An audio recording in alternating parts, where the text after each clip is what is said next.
Mark సువార్త 11:24 చూసినట్లయితే, మీరు నా నామమున ఏది అడిగినను మీరు ప్రార్థన చేసినప్పుడు అడిగినవన్నీ పొంది ఉన్నామని నమ్ముడి.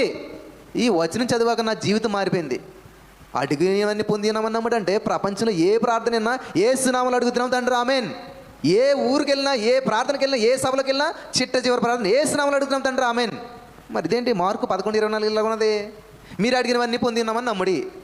మరి ఎవరు ఇంతవరకు అసలు పుట్టినప్పటి నుంచి ఇన్ని సంవత్సరాలు ఎక్కడా వినలేదు, ఎవరు చెప్పట్లేదు, ఎవరు ఇలా ప్రార్థన చేయట్లేదు. ఏంటిది? బైబిల్లో ఉంది కదా, పోనీ కొత్తది కూడా కాదు, పోనీ యేసు ప్రభువే స్వయంగా భూలోక రాజ్యంలోకి వచ్చినప్పుడు చెప్పినటువంటి విషయం, మరి ఎందుకని ఇది చెప్పట్లేదు అని.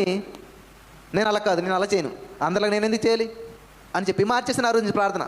నేను అడగను, మరి ఎందుకు కదా బైబిల్ అడుగుడు మీకు ఇవ్వబడును అని ఉన్నది కదా, అడగమని ఉంది కదా. చాలామంది వాదించారు మళ్ళీ నాతో, అడగండి. ఎలాగా? అక్కడ వాక్యం కరెక్ట్గా చదువుకుంటే మీరు ఎలా ఉంటుందంటే, మీరు నా నామన ఏది అడిగినా కూడా అడిగినవన్నీ పొంది ఉన్నామని నమ్ముడి.